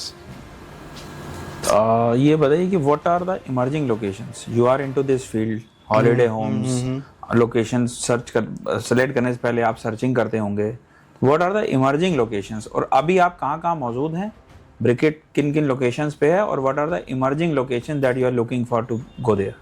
देखिए we started with Goa. Goa हमारा सबसे पहला लोकेशन था। वो मेरे ख्याल से सब पूरे इंडियंस का फेवरेट एक हॉलिडे डेस्टिनेशन है ये। हाँ, Goa is a holiday capital of India, you can call it. Goa में हम 4 लोकेशंस पे हैं, 4 प्रोजेक्ट्स हैं हमारे। 2 प्रोजेक्ट सेंट्रल गोवा में है, डाबलिम एयरपोर्ट के पास। एक प्रोजेक्ट हमारा नॉर्थ गोवा में है, सियोलिम में। और एक प्रोजेक्ट अभी हमारा अंडर कंस्ट्रक्शन है, likely to be ready by end of this year. वो साउथ गोवा में वारका पे है। इसके अलावा हम लोग उत्तराखंड में मुक्तेश्वर में हैं। इसके अलावा हिमाचल में 2 लोकेशन है, Kufri and Kasauli. Then Dooars west Bengal हो गया, एंड देन जगन्नाथपुरी उड़ीसा। और जैसे आपने पूछा कि क्या क्या बूमिंग लोकेशंस हैं या हम जो एक्सप्लोर करते हैं, तो देखिए कोई भी लोकेशन एक्सप्लोर करने के टाइम पे हमारा जो मेजर ऑब्जेक्टिव यही रहता है कि यहाँ पे 10-15 साल बाद क्या इस मार्केट में प्राइमरी मार्केट बनने का पोटेंशियल है कि नहीं है। मतलब आज ही हॉलिडे होम डेस्टिनेशन है, बट आने वाले टाइम पे, फॉर एग्जांपल अगर गोवा की बात करें तो गोवा आज की डेट में it's not a holiday destination any more. Covid के बाद से गोवा प्राइमरी होम मार्केट बन गया है। अगर आप देखोगे कोविड में जितने भी अफ्लुएंट क्लास लोग थे इंडिया के, मुंबई दिल्ली के, they have permanently shifted to Goa now. इसीलिए गोवा का मार्केट इतनी तेजी से उसके प्राइसेस बढ़ गए। अगर आप देखोगे पिछले 4 सालों में 2.5x to 3x ग्रोथ हो गई है वहाँ के मार्केट की। और ये मेरे ख्याल से 12 महीने ही सीजन चलता है वहाँ। सीजन की कोई ऐसा नहीं था कि ये सीजन है गोवा का। हाँ, सीजन है गोवा का नहीं है, बट अभी क्योंकि वो प्राइमरी मार्केट हो गया तो ROI पर्सपेक्टिव से इतना उसमें जूस नहीं रह गया आज की डेट में। पॉइंट। अभी मुक्तेश्वर की बात करें, जहाँ पे मुक्तेश्वर में हमारा प्रोजेक्ट है, वहाँ पे ऑलरेडी 50 से 60 फैमिली परमानेंट रहती हैं। एंड अभी नहीं, वो 10-10 साल से रह रही हैं। तो जब ये क्योस, जब आप देख ही रहे हैं बैंगलोर के क्या हाल हो गए, दिल्ली NCR के क्या हाल हो गए, और अर्बनाइजेशन जिस हिसाब से इंडिया में बढ़ रहा है, अभी आज की डेट में अगर आप बात करें तो इंडिया का अर्बनाइजेशन 40-42% है। और अगर आप सर्वे देखेंगे तो बताया जा रहा है 2040 तक ये 80% क्रॉस करने के चांसेस हैं। तो जब इतना अर्बनाइजेशन हो जाएगा तो क्या ये शहर लिवेबल रहेंगे? आज की डेट में आपको ये एक एस्पिरेशन लग रही है हॉलिडे होम, बट हमारे पॉइंट ऑफ व्यू से 10-15 साल बाद ये नीड हो जाएगी, नेसेसिटी हो जाएगी। आपको सांस लेने के लिए 6000 फीट अबव सी लेवल जाना पड़ेगा अच्छी ऑक्सीजन के लिए। राइट, तो वो प्रोस्पेक्टिव से देखेंगे तो जो भी लोकेशंस ऐसी हैं जहाँ पे अभी सोशल इंफ्रास्ट्रक्चर डेवलप नहीं हुआ है, बहुत ज़्यादा कॉमर्शलाइजेशन नहीं हुआ है, और वहाँ पे कुछ ना कुछ नेचर का एलिमेंट है, जैसे जंगल हो गए या एलिवेशन हो गया, पहाड़ हो गए, या फिर सी बीचेस हो गए, ऐसी कोई भी लोकेशन ऑल अक्रॉस इंडिया। इतना डाइवर्सिफाई इंडिया का फ्लोरा फाउना, कुर्ग है, ऊटी है, मुन्नार है, चिकमंगलूर है, वायनाड है। There lots of locations which are very unexplored, और बहुत ज़्यादा कमर्शलाइजेशन जहाँ पे नहीं है, तो वहाँ पे ग्रोथ के काफ़ी चांसेस हैं। और जो पुरानी लोकेशंस थी वो, जैसे मैंने गोवा का एग्जांपल दिया, सिमिलरली लोनावला, जब से पनवेल में नया एयरपोर्ट आ रहा है, Lonavala has also become a primary home market. लोग अब permanently shift हो रहे हैं for better lifestyle, better weather. बड़े बड़े बिल्डर्स वहाँ बड़े लैंड पार्सल्स ले रहे हैं, तो वो अपने डेवलपमेंट करेंगे, इसीलिए ले रहे हैं। Correct correct. तो ये जो लोकेशंस होती हैं आज की डेट में आपको सेकेंड होम लोकेशन लग रही है, but over the period of time they will become primary home market as well. Okay, so you are expanding across India or planning outside India also? We are planning outside India also. हम लोग Dubai, Thailand, बाली explore कर रहे हैं, but कुछ regulations हैं FEMA की, RBI की, जिसके थोड़े से कंस्ट्रेंट हैं that we are trying to solve. So as soon we get clarification on that will definitely look into other international destinations as well. Okay, Mayur जी ये बताइए कि जो अब कंज्यूमर का जो माइंडसेट है, क्या वो शिफ्ट हो पा रहा है from that owning a traditional home to this co-owned fraction luxury properties? देखिए ये डिपेंड करता है आपके पर्सनल फाइनेंशियल गोल्स और ऑब्जेक्टिव पे मान के। अब ऐसा नहीं है कि लोग पूरा हॉलिडे होम नहीं खरीदते हैं या नहीं खरीदना चाहिए, हम ऐसा नहीं कहते हैं। अगर आपको पूरा हॉलिडे होम भी लेना है तो it's a good investment. Reason being, देखिए 3 एडवांटेज होती हैं हॉलिडे होम इनमें इन्वेस्टमेंट करने के हमारे। पहली चीज़ है लो एक्विजिशन कॉस्ट। लो एक्विजिशन कॉस्ट से मेरा मतलब है, अगर आप आज की डेट में दिल्ली एनसीआर की बात करें, आप एक 2 BHK 3 BHK का अपार्टमेंट भी लेने जाओ तो 5-6 करोड़ रुपए से नीचे कुछ भी नहीं मिलेगा जो आपके पसंद का हो। अब आप कंप्रोमाइज कर लो, हाँ 1.5-2 करोड़ में तो कॉम्प्रोमाइज ही करना पड़ता है वहाँ पर। तो but if you want something जिसको लेके आपको प्राइड हो, जिसको आप शो ऑफ कर सको, 5-6 करोड़ रुपए एटलीस्ट आपको चाहिए। तो अब लोग क्या सोचते हैं कि यार मैं अब वही 5-6 करोड़ रुपए की चीज आपको रेंट पे लेने जाओगे, 70-80 हज़ार रुपए रेंट पे मिल जाएगी। तो रेंटल यील्ड हार्डली 1% 2% पे मिल रही है, तो why you invest so much. उसी की जगह पे आपको फ्री में 3 BHK का विला 3 करोड़ रुपए में ले लो। वहाँ पे आपको अपार्टमेंट नहीं मिल रहा है, यहाँ पे आपको 300 गज का 2400 स्क्वायर फीट का विला मिल रहा है विद द लैविश लाइफस्टाइल, अच्छी एमिनिटीज, एक अच्छे वेदर में, एक अच्छे इन्वायरमेंट में, जहाँ पे आपके हेल्थ बेनिफिट्स भी हैं। तो पूरा लेने में भी कोई बुराई नहीं है। जहाँ तक बात है फ्रैक्शनल ओनरशिप की, ये उनके लिए है या उन लोगों के लिए है कि जो अपना इन्वेस्टमेंट, ट्रेडिशनल इन्वेस्टमेंट तो करते ही करते हैं, या जिसके पास अफोर्डेबिलिटी इशू है, या फिर किसी को एक हैसल फ्री इन्वेस्टमेंट चाहिए, जिसके पास टाइम नहीं है बेसिकली। बिकॉज एंड जैसे मैंने बताया, इसको बाय करना भी बिल्कुल एफिशिएंट है, पूरा रिसर्च करने में भी आपको कुछ नहीं, हमारी टीम आपको पूरा असिस्ट करती है। और मोस्टली हमारे जितने भी प्रोजेक्ट हैं they are primary market, source from primary market. तो आप बिल्डर का प्रोफाइल हो गया, आप बिल्डर की प्रॉपर्टी के बिल्डर से भी इंक्वायरी कर सकते हो, आप जो भी प्रॉपर्टी हमारे प्लेटफॉर्म पे लिस्टेड हैं, और उसको खरीदने के लिए भी पूरा सीमलेस प्रोसेस है। उसके बाद आपको उसको मेंटेन करना, मैनेज करने की भी कोई हैसल नहीं है, एंड टू एंड मैनेजमेंट दे रहे हैं। उसको रेंट पे भी हम उठाते हैं, उसको आपको लिक्विडेट करना है वो भी हम करके देते हैं। तो जिनके पास टाइम नहीं है और या पैसा नहीं है या फिर इतना ज़्यादा नॉलेज नहीं है, उनको इतना डिस्कवरी करने का रियल एस्टेट के, तीनों ही नहीं है तो सबसे बेस्ट है। तो सबसे बेस्ट है, इजी है, एक छोटा इन्वेस्टमेंट है, रिस्क फैक्टर बहुत ही कम है। रिस्क और रिवॉर्ड रेशियो देखेंगे तो reward ratio is very high, reward side is very high in terms of risk जितना आप ले रहे हो। तो दोनों ही डिपेंड करता है आपके ऑब्जेक्टिव पे कि why you wanted to invest. और अगर आप लॉन्ग टर्म रिटायर होने के बाद परमानेंटली रहना चाहते हो तो आप पूरी यूनिट खरीद सकते हो। तो हॉलिडे होम्स मार्केट को आप डाउन द लाइन 5 इयर्स किस ग्रोथ के हिसाब से क्या मार्केट साइज देख रहे हैं इन इंडिया?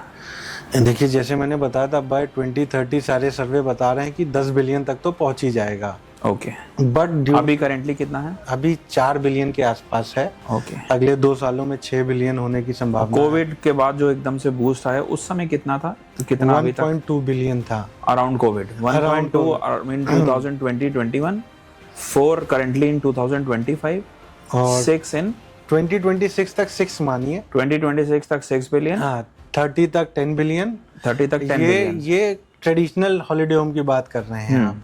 लेकिन अगर इसमें फ्रैक्शनल ओनरशिप का भी कंट्रीब्यूशन और भी जो नए नए तो इनोवेटिव प्रोडक्ट आ रहे हैं तो 12, 14, 15 बिलियन तक ही आराम से जाने की संभावना है। अगर मैं और आपको पीछे लेके जाऊं, अगर आप हॉलिडे होम का हिस्टोरिकल डेटा देखें तो इन 2014 हॉलिडे होम ने रेसिडेंशियल रियल एस्टेट मार्केट का इंडिया में 30% कंट्रीब्यूट किया था। Okay, which is a very big number. और उस समय का ये कंट्रीब्यूशन कम होता गया, फिर अब ये बूस्ट हो रहा है। हाँ देखिए, primary market and holiday home market are inversely proportionate to each other. Okay. जब प्राइमरी मार्केट बढ़ता है तो holiday home market slow down हो जाता है, जब प्राइमरी मार्केट स्लो डाउन होता है तो हॉलिडे होम मार्केट पिक करता है। तो हॉलिडे होम को प्राइमरी मार्केट के आर्बिट्राज के रूप में भी लिया जा सकता है। बिल्कुल लिया जा सकता है, क्योंकि ये एक अच्छा ऑल्टरनेटिव इन्वेस्टमेंट बन जाता है जो लोग प्राइमरी होम नहीं खरीद पाते उनके लिए। क्योंकि जैसे मैंने आपको बताया था, लो एक्विजिशन कॉस्ट है पहला रीज़न। दूसरा रीज़न है high rental yield. Primary home market में आप दिल्ली में, मुंबई में ले लो, मैक्सिमम 2.5-3% रेंटल यील्ड आता है। वहीं सेकेंड होम मार्केट में 6 से 8% ज़्यादा भी निकाला जा सकता है। Property is well manage and maintain. और तीसरा जो एडवांटेज है वो high capital appreciation. High capital appreciation मैं इसलिए बोलूंगा कि जैसे मैंने आपको बताया गोवा प्राइमरी मार्केट बन गया है, तो ग्रेजुअली ये सेकेंड होम मार्केट क्या होता है, इनका सोशल इंफ्रास्ट्रक्चर बहुत ज़्यादा डेवलप नहीं होता है। तो जैसे जैसे सोशल इंफ्रास्ट्रक्चर डेवलप होता है वैसे वैसे उस वहाँ के मार्केट की प्रॉपर्टी के प्राइसेस बहुत तेज़ी से बढ़ते हैं। इसका एक बहुत अच्छा एग्जांपल है गुड़गांव जी। आज से 20-25 साल पहले गुड़गांव भी एक सेकेंड होम मार्केट था। दिल्ली वाले अपने फार्म हाउसेज बनाते थे, बिल्कुल छतरपुर वगैरह सब फार्म हाउसेज। और आज की डेट में आप देख लीजिए दिल्ली से भी बड़ा प्राइमरी मार्केट हो गया है। बिल्कुल same way with Goa, same way with Lonavala. ऐसे ही शिमला भी आज प्राइमरी मार्केट है, नैनीताल भी आज प्राइमरी मार्केट है। तो इसी तरीके से आने वाले समय में मुक्तेश्वर हो गया, कसौली हो गया। Kasauli is also now becoming a primary market. आज की डेट में चंडीगढ़ से 1 घंटे की ड्राइव पे है, लोग लिए कन्वीनियंट है, स्कूल कॉलेजेस भी अच्छे जब हैं। बड़े प्लेयर्स आने लग जाएं तो ये समझ लीजिए कि वो प्राइमरी मार्केट की कैटेगरी में आने वाला है। करेक्ट। तो जो रिटर्न आपको, जो ग्रोथ इन मार्केट्स में मिल सकती है, वो ग्रोथ आपको आज की डेट में कनॉट प्लेस में इन्वेस्ट करके नहीं मिलेगी, साउथ मुंबई में इन्वेस्ट करके नहीं मिलेगी। क्योंकि एंड इवेंचुअली जब भी आप उसको रीसेल करोगे, लिक्विडेट करोगे, जो एंड यूजर ले रहा है उसका भी तो एक बजट है, उसके पास भी तो एक कंस्ट्रेंट है। तो ये सारे फैक्टर्स अगर आप देखेंगे तो from my point of view हमारा जो थॉट प्रोसेस है, हॉलिडे होम को we considered is one of the best asset class. इसीलिए हमने हॉलिडे होम में ही फ्रैक्शनल ओनरशिप शुरू की। We are not trying any other asset class. बहुत से लोगों ने हमें बोला कॉमर्शियल क्यों नहीं करते हो। DLF have approached us. DLF के कॉमर्शियल प्रोजेक्ट्स थे द्वारका में, उन्होंने हमें अप्रोच किया था फ्रैक्शनल ओनरशिप उनके कॉमर्शियल प्रोजेक्ट करने के लिए। But we believe in this asset class only as of now. So you are specializing in holiday homes market. Holiday home only because there are many advantages we see which we don't see in other asset classes like commercial. Commercial में हमें सबसे बड़ा disadvantage तो liquidity का लगता है कि it is very difficult to liquidate it. देखिए कोई भी property, कोई भी asset दे, उसकी liquidity, उसका appreciation डिपेंड करता है उसकी utility पे। अब मेरा एक 2 BHK का अपार्टमेंट गोवा में, टाटा रियोदी गोवा में, We as in Brickit using it as a holiday home. एक उसी प्रेमाइसेस में कोई उसको as a primary home use कर रहा है, कोई और उसको लॉन्ग लीज रेंट पे चला रहा है, कोई और उसको कोलिविंग की तरह यूज कर रहा है। तो उसकी यूटिलिटी जितनी ज्यादा होगी उसी हिसाब से उसकी लिक्विडिटी और उसका एप्रिसिएशन मैटर करता है। Since your business is a tech enabled business, how does this tech enable you regarding this management and transactions? How you use the tech in all these things to make the things streamlined for the investor? देखिए take का काफ़ी significant role है। जैसे कि अगर transaction की बात करें, जैसे मैंने पहले भी बताया जी, तो हमारा जो डिस्कवरी प्लेटफॉर्म है, हमारी वेबसाइट है, उस पर किसी भी when you log in you get all the information of the properties. आपको प्रॉपर्टी डिस्कवरी में पूरी हेल्प मिलती है। आप देख सकते हो प्रॉपर्टी कहाँ लोकेटेड है, उसके 3D टूर्स हो गए, उसके वीडियोस हो गए, फोटोग्राफ्स हो गए। उसके बाद आपको प्राइसिंग की पूरी ट्रांसपेरेंसी भी इंश्योर, आपको प्राइसिंग का पूरा बाइफर्केशन हम देते हैं। मतलब एक ब्रिक वैल्यू के अंदर क्या क्या इंक्लूडेड है, आप पूरी प्रॉपर्टी बिल्डर से लोगे तो कितने की है, स्टैम्प ड्यूटी, रजिस्ट्रेशन चार्जेस कितने लग रहे हैं उसमें, हम क्या आपसे चार्ज कर रहे हैं, हमारी क्या फीस है उसमें। तो वो सारा चीज़ें बहुत ही ट्रांसपेरेंट रखने के लिए टेक्नोलॉजी हमें काफ़ी हेल्प करता है। And if you want to buy that brick online also you can do that also. आपको सिंपली वहाँ पे KYC रजिस्टर्ड करना है, अपना डिजिटल सिग्नेचर से आपको बुकिंग फॉर्म भर के फिल करना है। You just make a payment through that. You can pay the payment through your credit card and debit card as well. Once you pay the amount, straight away you get your dashboard, login credentials, and you are good to go. So transaction level पे ये हो गया। And after transaction there is a major role, जैसे मैंने आपको brick owner app बताया था, AI enabled app है वो। तो आपको अपने हॉलीडेज जाने, उसकी शेड्यूलिंग पूरी कर सकते हैं। ट्रांसपेरेंसी इंश्योर करने के लिए you get to know all the documents जो भी आपके प्रॉपर्टी रिलेटेड हैं। सो देयर आर सर्टेन जितने भी आफ्टर सेल्स या आफ्टर बाइंग एक्सपीरियंसेस हैं ब्रिक ओनर के, तो टेक उसमें काफ़ी इंपॉर्टेंट रोल प्ले करता है चीज़ों को ट्रैक करने में, मैनेज करने में और हॉलीडे बुक और एक्सचेंज करने के लिए। तो जो अंडरलाइंग है वो आपका टेक, जो स्ट्रांगनेस इन द टेक है, वो एक सेल्स बूस्टिंग एंड पूरी कंपनी को स्ट्रक्चर करने में भी बहुत मदद करता होगा। काफ़ी मदद करता है। इवन क्लाइंट्स को कॉन्फिडेंट भी उसी से आता है कि उनको दिख रहा है क्या हो रहा है रियल टाइम बेसिस पे। बहुत इंपॉर्टेंट है क्योंकि ट्रांसपेरेंसी तो रियल एस्टेट में एक सबसे बड़ा इशू है ही है। वही सिर्फ ओपेकनेस की वजह से ही सारा मिसट्रस्ट आता है। करेक्ट। देखिए, transparency and communication, these are the two things which are lacking in real estate. लोग क्या होता है कि जो मैंने देखा रियल एस्टेट में अपने एक्सपीरियंस में, एक बार आपने जिससे कोई भी प्रॉपर्टी ली होगी जी, वो आदमी आपको दोबारा शायद ही मिले। राइट। हमारे बिजनेस में क्या है, विद ब्रिकेट जिसने हमसे प्रॉपर्टी ली है, जो भी हमारा ब्रिक ओनर होता है, हम उसके आसपास ही रहते हैं। We try to approach them again and again. This is the basic difference, this is the basic and most important हाँ, डिफरेंस कि हम तो एंड टू एंड हैं। आपको लेने से लेके आप 10 साल बाद बेचोगे भी जब, तो भी हमारे एग्रीमेंट में यूज करने जाएंगे तब भी हम सर्विस भी दे रहे हैं, और हमारे एग्रीमेंट में भी फर्स्ट राइट ऑफ रिफ्यूजल भी लिखा हुआ है। ओके, कि if you wanted to liquidate your brick, you first to come to us. अगर हम आपको फेयर वैल्यू नहीं दे रहे हैं तब आप मार्केट में जाओ। Okay, that's a very big advantage at the time of, क्योंकि ज्यादातर लिक्विडिटी की ही प्रॉब्लम फंसती है, रीसेल में ही प्रॉब्लम आती है। करेक्ट। खरीदने में तो बंदा 3 महीने होमवर्क करके खरीद लेगा, पर बेचने में कई बार 3-3 साल लग जाते हैं। आई से और डू नॉट से कुछ ऐसे प्लेटफॉर्म हैं फ्रैक्शनल ओनरशिप के, कॉमर्शियल्स के, जिनके क्लाइंट हमको अप्रोच करते हैं अपना फ्रैक्शन लिक्विडेट करने के लिए। Okay, because they are not able to do it. Right. हमारे साथ ऐसा है कि वी इन केस हमारे साथ ऐसे कि विद इन 24 आवर्स, बिकॉज देखिए हमारी इन्वेंट्री लिमिटेड है। Once they get sold out, secondary market में अपने आप डिमांड क्रिएट हो जाती है। बिल्कुल। तो हमारे साथ लिक्विडिटी का इशू नहीं है। तो ब्रिक वैल्यू का एप्रिसिएशन भी अच्छा आता होगा। कोई ब्रिक आप एक फॉर एग्जांपल कितने में लिस्ट हुई, आज क्या है उसकी ब्रिक वैल्यू की लिस्टिंग? जी बिल्कुल आता है, बट हमने क्या किया है, अभी लास्ट ईयर से ही हमने लॉक इन स्टार्ट कर दिया है। 3 साल का लॉक इन लगा दिया है from the date of possession. Reasoning पहले लॉक इन नहीं था, इसको लगाने का रीजन सबसे बड़ा यही था कि ब्रिक ओनर्स ही हमारे स्पेकुलेशन करने लगे थे। ओके, क्योंकि उनको भी पता था कि यार ये ब्रिकेट का ब्रिक खत्म हो गया, अब मैं मार्केट में इसको ज्यादा रेट में बेच देता हूँ। तो लोग फ्लिपिंग करने लगे थे। 6 महीने बाद ही 10 लाख का ब्रिक लिया, 6 महीने बाद ही 12 लाख का बेच दिया। ओके।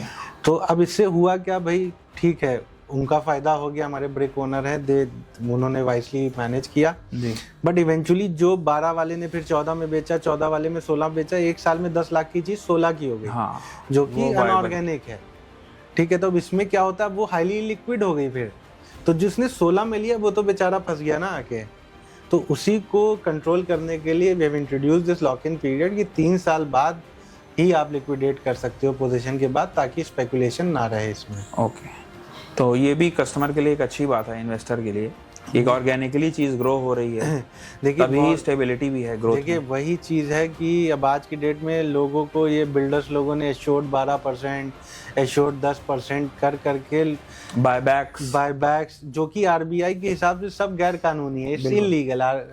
तो जब आरबीआई ने एश्योर्ड बायबैक को, एश्योर्ड रेंटल्स को इलीगल किया, तो now builders are playing around commitment charges. Right. तो नई डेफिनेशंस लेके आके दे रहे हैं, बट इवेंचुअली वो कर क्या रहे हैं, वो तो प्राइस स्पेकुलेशन ही कर रहे हैं। बिल्कुल। 50 लाख की चीज आप ही को 1 करोड़ रुपए में बेच रहे हैं, और जो 50 लाख रुपए आपसे एक्स्ट्रा लिए वही आपको इंस्टॉलमेंट में वापस कर रहे हैं। बिल्कुल। बट लोगों को ये समझना चाहिए, जो भी चीज ऑर्गेनिकली ग्रो होती है वो चीज लॉन्ग टर्म होती है, सस्टेनेबल होती है और कंटिन्यू ग्रो करती रहती है। जहां पे भी आप कोई चीज स्पेकुलेट कर देंगे वो सिर्फ 1 टाइम ग्रोथ देगा। बिल्कुल। लेकिन जब कोई चीज ऑर्गेनिकली ग्रो हो रही है तो कंटिन्यू ग्रो होती ही रहेगी। आज हम 6%, 8% की बात करते हैं, हो सकता है 10 साल बाद यही प्रॉपर्टी 20%, 24% का रिटर्न देने लगे। भाई होटल इंडस्ट्री की अगर आप प्राइसेस, रूम रेट्स देखोगे, रैक रेट्स देखोगे, बढ़ रहे हैं हर साल 11% बढ़ते हैं एज एन एवरेज। सिमिलरली ये भी बढ़ेगा हर साल 10 से 11%। तो if you hold it for 10, 12 years, 15 years, you can make good money out of it, and the main objective is you are enjoying holidays also. Yes, that is property enjoy भी कर रहे हो, आप गिफ्ट भी कर रहे हो, आप एक्सप्लोर कर रहे हो। सो ये सारी चीजें मिला के इस प्रोडक्ट को, from our point of view, we call it as one of the best asset classes in India to invest in real estate.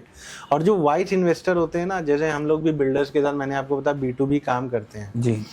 तो मुझे याद है एक बिल्डर के साथ में बैठा था, तो उनको कोई ऐसे ही स्कीम समझाने आया उनके यहाँ कि सर यहाँ इन्वेस्ट कर लीजिए, 16% का रिटर्न आएगा, 18% का रिटर्न आएगा।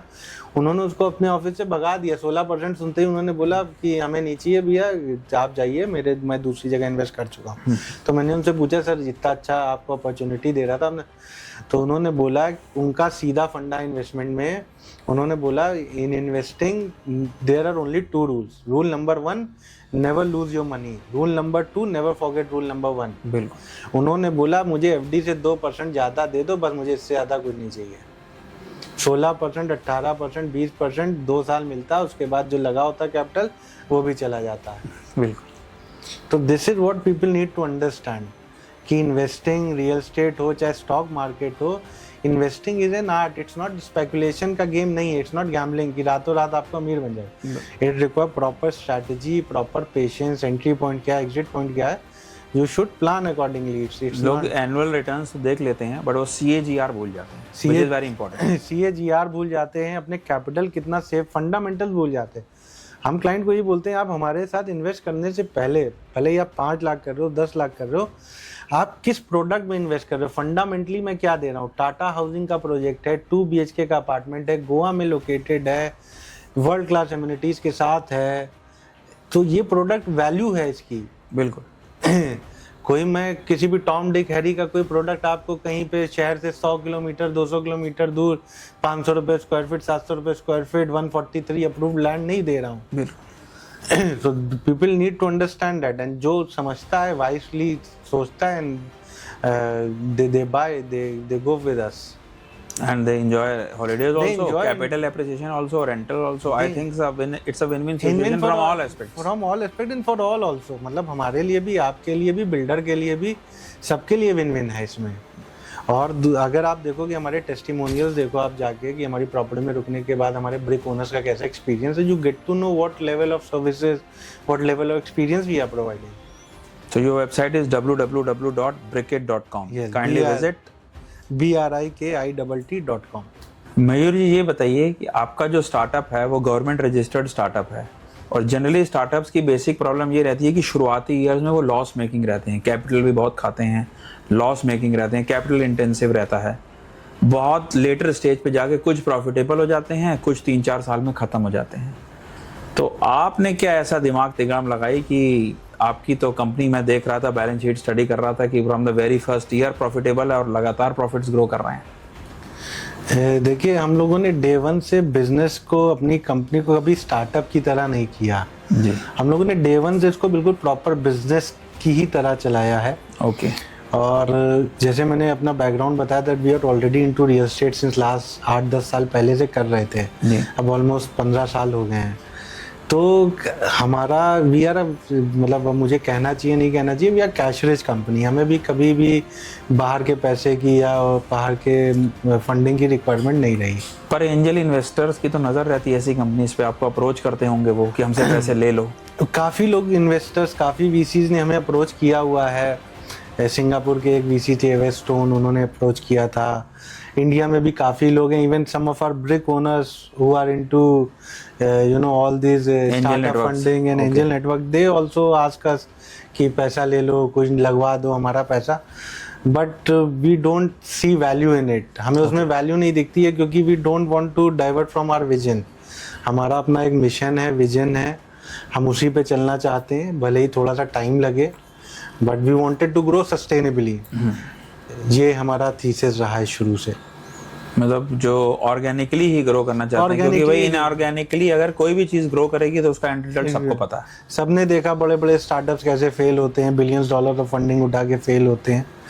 तो अगर आप फंडिंग उठा लेते हो, जो मैंने देखा है, तो फिर आपका मेन माइंडसेट अगला राउंड करने पे ही लग जाता है कि व्हेन मैं अगला राउंड कैसे, मैं सीड राउंड कर लूंगा, मैं प्री सीरीज ए कब करूंगा, मैं प्री, तो आपका फंडामेंटल, बिजनेस के फंडामेंटल पे वो फंड रेजिंग आपका फंडामेंटल हो जाता है, बिजनेस फोकस सारा वहां चला जाता है, सारा फोकस उधर ही चला जाता है। अगर बीइंग अ फाउंडर मैं ही डाइवर्टेड हूँ अपने बिजनेस से, मैं ही अपने क्लाइंट से बात नहीं कर रहा हूँ, फीडबैक पे काम नहीं कर रहा हूँ, तो एनीवेज मुझे भी पता है कि सबको ही पता है कि बिजनेस पे विल नॉट वो क्वालिटी नहीं दे पाएंगे जो जितना इन्वॉल्व करके आप फीडबैक लेके जो प्रोडक्ट आप डेवलप कर सकते हैं। What I can understand from your words is कि you are in an earning business, not a burning business. Correct, very true. जैसा कि आपने शुरुआत में बताया था कि you are basically from Lucknow, और आपने जितनी भी अपनी कंपनी की लोकेशंस की बात करी है उनमें से शायद एक भी मुझे यूपी की नहीं मिली। तो यूपी के साथ ऐसी बेरुखी क्यों? क्या यहाँ पर एग्जॉटिक लोकेशंस नहीं हैं? Why not UP included in your portfolio? देखिए, ऐसा नहीं है कि यूपी पे हमने एक्सप्लोर नहीं किया, यूपी में अपॉर्चुनिटीज़ नहीं देखी। यूपी बेसिकली अगर आप देखोगे तो UP is hub of a spiritual tourism. हाँ, अयोध्या हो गया, विश्वनाथ, काशी विश्वनाथ, वाराणसी हो गया, मथुरा वृंदावन हो गया। तो हमने ये सारे मार्केट एक्सप्लोर किए, तो दो चीज़ें हमें समझ में आई इन मार्केट में। सबसे पहला तो ये समझ में आया कि ये ऑलरेडी सेचुरेटेड मार्केट है, मतलब प्रॉपर्टी प्राइजेस ऑलरेडी इतने ज़्यादा ग्रो हो चुके हैं कि अभी रिटेल इन्वेस्टर के लिए कोई अपॉर्चुनिटी नहीं बची है। ओके। आज की डेट में भी आप अयोध्या के भी लैंड प्राइजेस देखेंगे 10,000 15,000 रुपीज़ स्क्वायर फीट। वहीं वृंदावन मथुरा में तो सुबह जाइए अलग रेट होता है, शाम को जाइए अलग रेट होता है। बिल्कुल। वाराणसी की भी जब से वो मोदी जी ने लिया है, वो हैंड ओवर किया है, टेक ओवर किया उसको, तब से वहाँ के भी प्राइस स्काई रॉकेटिंग। तो पहला तो फंडामेंटल रीज़न हो गया कि ऑलरेडी प्राइस स्पेकुलेशन हो चुका है वहाँ पे मार्केट में, प्राइस है वो रिटेल इन्वेस्टर के लिए अभी जूस नहीं है वहाँ पे। मेन जो आपका क्राइटेरिया रहता है कि कैपिटल एप्रिसिएशन है जी, उस स्टैंडर्ड पे ये तीनों चीजें नहीं फिट तीनों लोकेशंस। दूसरा जो है, दूसरा प्रॉब्लम स्टेटमेंट जो हमने देखा इन लोकेशंस पे कि स्पिरिचुअल टूरिज्म जो होता है यहाँ पे लो इनकम ग्रुप के लोग ज़्यादा ट्रैवल करते हैं। हाँ, जैसे कि गोवर्धन में जब गोवर्धन परिक्रमा की बात आती है तो पूरे गांव के गांव वहाँ पर ट्रैवल कर रहे हैं, बसेस आ रही हैं। तो वहाँ पे जो प्रीमियम, जो हम बात करते हैं प्रीमियम लग्जरी की, एक लग्जरी स्टे की, तो उसकी डिमांड इतनी ज़्यादा नहीं है क्योंकि इतने सारे धर्मशाला, इतने सारे लॉजेस हैं, वो सारी चीज़ें। और वहाँ पे इन तीनों जगहों पे ही आप देखेंगे तो कुछ भी बुटीक नहीं है। जैसे मैं जगन्नाथपुरी में भी आप कह सकते हो कंट्रोवर्शियली कि आप जगन्नाथपुरी तो कर रहे हो, यस, बट वहाँ पे समुद्र है, वहाँ पे बीचेस हैं, और पुरी वाला जो पूरा बेल्ट है उड़ीसा का, भुवनेश्वर, पुरी, कटक, कोणार्क मंदिर, चिल्का लेक, एशिया का सबसे बड़ा वाटर लगून, तो वो सारी चीज़ें मिलके वो एक अच्छा अट्रैक्टिव टूरिस्ट डेस्टिनेशन बनाती हैं। It is not only a spiritual destination but there are other things also that traveling experience and attraction which you can explore. Okay. तो यही रीज़न है। और यूपी में हैं एक दो लोकेशन जिन पे हम लोग अभी वर्क कर रहे हैं। अभी उन पे बात करना बहुत मतलब it's too early to talk about them. One of the location is Dudhwa national park. मैं बस कहने वाला था कि इको टूरिज्म गवर्नमेंट बहुत सपोर्ट कर रही है इस समय। तो इको टूरिज्म में हमारे पास बर्ड सेंचुरीज हो गई, टाइगर रिजर्व हो गए, तो इनकी और कभी आने का प्लान है? बिल्कुल है। दुधवा नेशनल पार्क पे हम लोग का थोड़ा रिसर्च जारी है।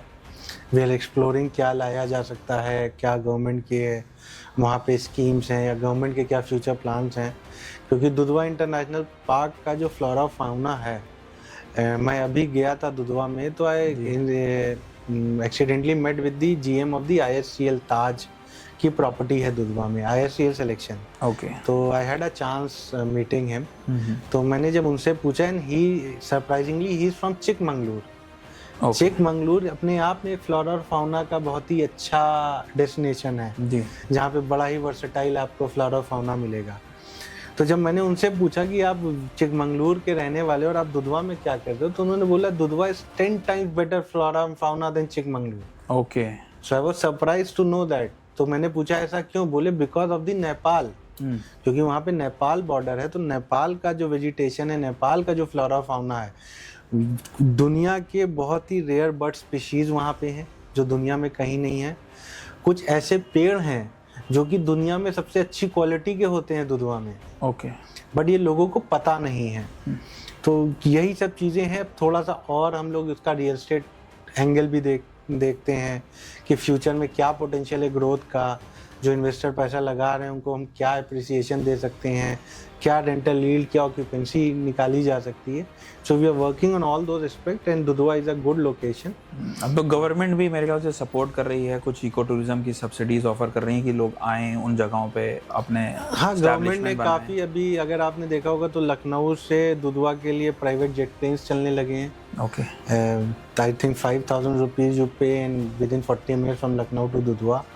Then Vista Dome trains वगैरह काफ़ी चलाई हैं जो जंगल के अंदर से होके जाती हैं, तो गवर्नमेंट का भी फोकस है बिकॉज आई थिंक दुधवा एक बहुत ही अच्छा जेम है यूपी का जो अभी तक अनएक्सप्लोर्ड है, अनटच्ड है, और ज़रूरत है उस पर फोकस करने की गवर्नमेंट को। एंड अगर गवर्नमेंट हमें सपोर्ट करती है या गवर्नमेंट का कुछ ऐसा इनिशिएटिव है तो we'd love to do in Dudhwa also. Okay, मुझे ये बताइए कि आपने रियल एस्टेट इंडस्ट्री को तो इंडिया में रेवोल्यूशनाइज कर दिया from that traditional real estate to fractional real estate in holiday homes. अब फ्रैक्शन के आगे भी क्या और छोटे पीस करने का प्लान है प्रॉपर्टी का? देखिए, प्लान तो बहुत कुछ है आगे का। अभी हम लोग ब्लॉकचेन पे काम कर रहे हैं। ओके। अगर दुबई मार्केट में अभी आपने न्यूज़ सुनी होगी, 2 घंटे में एक प्रॉपर्टी सोल्ड आउट हो गई पूरी। तो बेसिकली ये टोकनाइजेशन बोलते हैं इस चीज़ को। ओके। 2 चीज़ें हैं इसमें, एक तो सिक्योरिटी टोकन्स होते हैं जी, NFTs होती हैं। तो अभी हम लोग वही टेक्नोलॉजी को एक्सप्लोर कर रहे हैं कि हमारे मॉडल पे कौन सा टेक ज़्यादा सूट करेगा। एक टोकनाइजेशन का वे भी है जाने के लिए और एक NFT का रास्ता भी है कि यूटिलिटी टोकन्स भी हम। क्या फ़र्क है टोकनाइजेशन और NFTs में? देखिए, टोकनाइजेशन जो होते हैं, tokens can be fungible. Okay. मतलब एक ही तरीके के कई टोकन्स हो सकते हैं। NFT नॉन फंजेबल होती है कि एक टोकन है तो वो यूनिक टोकन है। Okay, right. एक जैसे मैंने 5 NFT निकाल दी, एक में आपकी फ़ोटो है, एक में मेरी फ़ोटो है, एक में और किसी की फ़ोटो है, तो ये 5 टोकन जो हो गए, ये 5 फोटोज जो हो गई, ये उसकी यूनिक आइडेंटिटी हो गई। ओके। तो ये अब फंजेबल नहीं, इसको कोई कॉपी नहीं कर सकता, ये डुप्लीकेट नहीं होंगी। तो ये अपने आप में यूनिक हैं। और जो टोकनाइजेशन होता है वो क्या होता है, एक प्रॉपर्टी के 1000 टोकन्स हो सकते हैं, same tokens with the same characteristics, and there will be multiple tokens. Okay. अब इसमें टेक जो ब्लॉकचेन पीछे ERC-40 टोकन्स, ERC-70, अगर आप डीप डाउन जाएंगे तो there are multiple layers to it.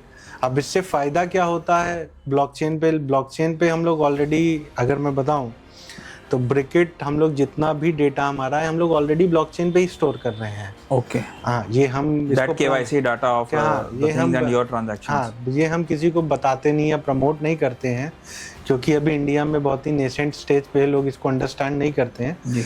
But इसको करने के बहुत सारे एडवांटेजेस हैं। सबसे पहला एडवांटेजेस है ट्रांसपेरेंसी, कि अगर आप मेरी चेन पे जाओगे, ब्लॉकचेन पे ब्रिकेट की, तो आप जितने भी ट्रांजैक्शन हुए रियल टाइम बेसिस पे आप देख सकते हो कब किसने कितने में ब्रिक खरीदा, कब किसने में।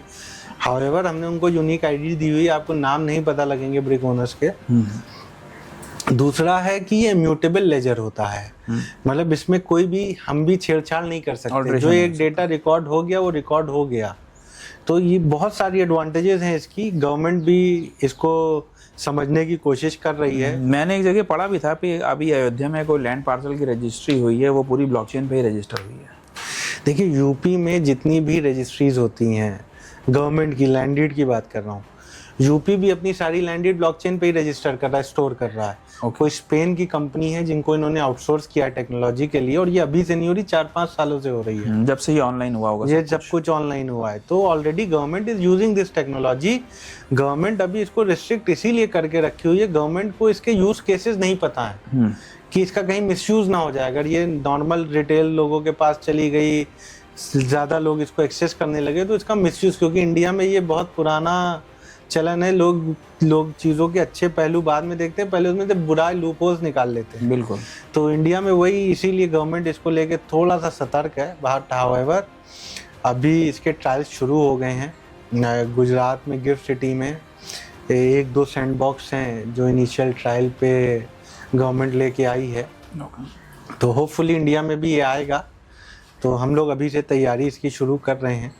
We are on the track कि जब भी ये इंडिया में लीगल हो या इंडिया में इसकी कोई पॉलिसी बने तो we will be the first player to introduce. तो फर्स्ट मूवर एडवांटेज जैसे फ्रैक्शनल में लिए, ऐसे ही रियल एस्टेट के टोकनाइजेशन में भी फर्स्ट मूवर एडवांटेज लेने के लिए तैयारी चल रही है। हाँ, क्योंकि और देखिए, किसी भी टोकनाइजेशन का या NFT का पहला स्टेप जो है वो है SPV फॉर्मेशन, जी, जो ऑलरेडी हम कर ही रहे हैं। जो हमारे पास ऑलरेडी 200 SPV हैं, 200 से ज़्यादा प्रॉपर्टी ऑलरेडी हम फ्रैक्शनलाइज कर चुके हैं। तो हमारे लिए पिवट करना बहुत ईजी है। मतलब वो जो इनिशियल बेसिक स्टेप है वो एक तरीके से नेचुरली आप कवर कर चुके हैं। करेक्ट। हम अब जैसे ही वो टेक्नोलॉजी अडॉप्ट करनी होगी तो आपको बस एक स्टेप आगे बढ़ा। करेक्ट। हमें केवल एक front end market place ready करना है। बैक एंड तो हमारा ऑलरेडी ब्लॉकचेन पे है, बैक एंड तो हम सब कुछ वो कर ही रहे हैं, बट हम मार्केट प्लेस नहीं ला रहे हैं।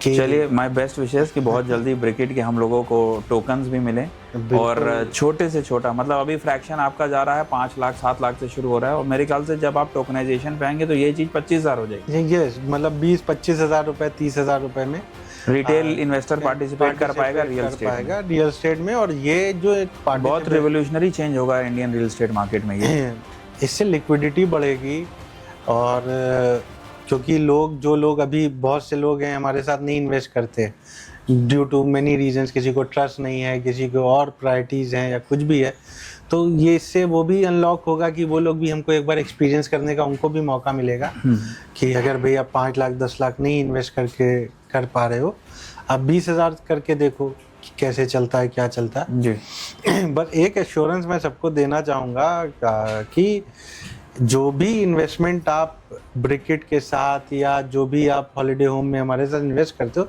एक चीज़ की जो हम सबसे मेजर सिक्योरिटी देते हैं वो है आपका capital is 100% safe. Okay, we are not risking at all. मतलब हम भी स्पेकुलेशन नहीं करते, हम भी बिल्डर्स के साथ जिनके साथ काम करते हैं, जो भी सारी चीज़ें करते हैं, तो हम उस प्रॉपर्टी को, अगर आप मेरी प्रॉपर्टी जो मैं खुफरी की अगर मैं एग्जांपल बात करूं जी, जिस प्राइस में हम फ्रैक्शन बेच रहे हैं, ठीक है, जो कि एक फुल्ली फर्निश्ड प्रॉपर्टी है जो हम करके दे रहे हैं, उसमें बहुत सारे इंसिलरी खर्चे होते हैं, एसपीवी फॉर्मेशन चार्जेस हैं, टेक के चार्जेस हैं, उसको अगर आप बिल्डर से डायरेक्टली जाके पूरी भी लेने जाओगे तो you will get to know कि ब्रिक की वैल्यू कम है। अगर मैं 11 ब्रिक लेता हूँ तो मुझे सस्ते पड़ रहे हैं, बिल्डर मुझे प्रॉपर्टी महंगी दे रहा है। Okay, the reason being because we do bulk buying. जी, हम एक साथ बल्क में प्रॉपर्टी खरीदते हैं, वी आर अ होलसेलर, तो हमें जो प्राइस मार्जिन मिलते हैं वही हम सामने फॉरवर्ड कर देते हैं, वही चीज़ हम एंड यूज़र को या ब्रिक ओनर को पास ऑन कर देते हैं। मयूर जी, अब आखिरी सेगमेंट में आपके साथ कुछ रैपिड फायर क्वेश्चंस होंगे that you will have to answer. Holiday homes की इतनी बात हो गई, पब्लिक की बात हो गई, कस्टमर्स की बात हो गई, which is your favourite holiday destination in India? Can I take 2 names? Okay, but number 1 will be your first priority and number 2 will be your First priority is always Goa. okay, the holiday capital of India. हाँ, क्योंकि गोवा में you can have multiple kinds of holiday. आपको leisure चाहिए, south Goa में चले जाओ, party करना है नॉर्थ गोवा में चले जाओ, एक्सप्लोर करना है सेंट्रल गोवा में चले जाओ, तो वहाँ पे वर्सेटिलिटी बहुत है हॉलीडे पे। और दूसरा मैं बोलूँगा मुक्तेश्वर, बिकॉज वहाँ पे इट्स लोकेटेड, जो हमारा project it's located 8,000 feet above sea level, और पूरा हिमालय दिखता है वहाँ से। तो मैं बात करूँगा, गोवा मेरे लिए है for my body and mind, और Mukteshwar is for my soul. Good. The full overhauling in the two destinations. अच्छा, one mistake that you think you have made while building Bricket that can't be repaired now? Can't be repaired now, one mistake, थोड़ा tricky question है ये। अच्छा, can't be repaired now हटा देते हैं, one mistake पे जाते हैं सिर्फ। One mistake, hiring wrong people early on. Okay. शुरू में हम लोगों ने जो बहुत ही जल्दबाजी में we have done rapid hiring. Okay. तो वही एक मिस्टेक थी जो शुरू में हम लोगों ने करी, क्योंकि ये कॉन्सेप्ट को समझना भी सबके बस की बात नहीं है, सेल्स पर्सन के। हाँ, हम लोग ओवरवेल्म्ड हो गए थे जब हमने ये प्रोडक्ट लॉन्च किया था, तो क्योंकि खुद बनाई हुई चीज़ थी तो वो ओवरवेल्म्ड होके हम लोगों ने एक साथ भी recruited 30-40 sales and marketing people और पुश करने की कोशिश करी, तो वो एक सेटबैक मिला था हमें स्टार्टिंग में। तो उसके बाद से that was the biggest learning कि slow and steady wins the race. अच्छा, one proptech entrepreneur that you admire the most? Proptech entrepreneur की बात की जाए तो एक शख्स हैं जिनसे मैं काफ़ी कनेक्टेड हूँ, मिस्टर अंकित कंसल। ओके। 360 डिग्री रियल्टर के फाउंडर हैं जी। तो उनकी जर्नी में देखता हूँ तो कानपुर के ही हैं वो। Okay. He belongs to Kanpur. उनकी जर्नी में देखता हूँ तो मुझे काफ़ी इंस्पायरिंग लगती है कि एक छोटी सी जगह से उन्होंने शुरू किया और आज की डेट में now he became one of the big real estate developer as well. एक्सॉन करके उनका ब्रांड है, गोवा वगैरह में काफ़ी कर रहे हैं और इनटू हॉस्पिटैलिटी ऑल्सो। तो उनकी ग्रोथ जर्नी मैं देखता हूँ और उनको मतलब what he has achieved in the past 15-20 years and एक ऐसे सेगमेंट में जो कि एक बहुत ही हाईली ऑर्गेनाइज्ड इंडस्ट्री हुआ करती थी उस टाइम पे। अब तो फिर भी रेरा और बाकी चीज़ें आ गई हैं तो हाँ 10 साल 20 साल पहले तो टोटल ऑर्गेनाइज था, जैसा तो चाहो अभी वैसा तो कर लो। काफ़ी इजी हो गया है, बट उस समय उन्होंने शुरू किया और ग्रो किया, इस लेवल तक लेके गए, तो it really required guts to do that. Okay. And one more question, if not in real estate, what would you be doing? अगर मैं रियल एस्टेट में नहीं होता तो मैं शायद होटल इंडस्ट्री में ही होता, या अगर नहीं होता तो I always wanted to be a motivational speaker. Okay. तो You read a lot of books. I read a lot. मेरी हैबिट है बुक्स पढ़ने की, सुनने की। अब मैं जब यहाँ आ रहा था 2-2.5 घंटे की ड्राइव थी तो पूरा ऑडियो बुक ही सुनता हुआ आया, तो I like learning new things. So why that hotel industry? Because you have done your IHM or I think so you have run also one restaurant or Yes, hotel in once. Mumbai for a very short period of time I opened one। वो भी एक learning रही होगी। वो भी एक learning थी, समझ में आया फूड बिजनेस कैसे होता है कैसे नहीं। सब चीज का मिक्स करके अब अपने इस बिजनेस में आपने real estate, hotels and everything, hospitality now mixed into. अब मैं पीछे देखता हूँ तो मुझे लगता है शायद मेरी जर्नी वैसी इसीलिए रही because I have to do this. या वो सारी चीज़ें जो मेरी लाइफ में होटल, रियल एस्टेट, जो भी मेरे 12-14 साल का करियर रहा, उन सब का फ़ायदा मुझे ब्रिकेट में मिलता है। चलो, it was nice talking to you and you came here, discussed the new concepts of fractional ownership, forwarding to tokenization, holiday homes, real estate industry, how you are revolutionizing it through this fractional ownership, this technology building in, bringing transparency which is most necessary. So I hope that you will be successful in all your endeavors and best of luck for your future endeavors and coming here. Thank you so much.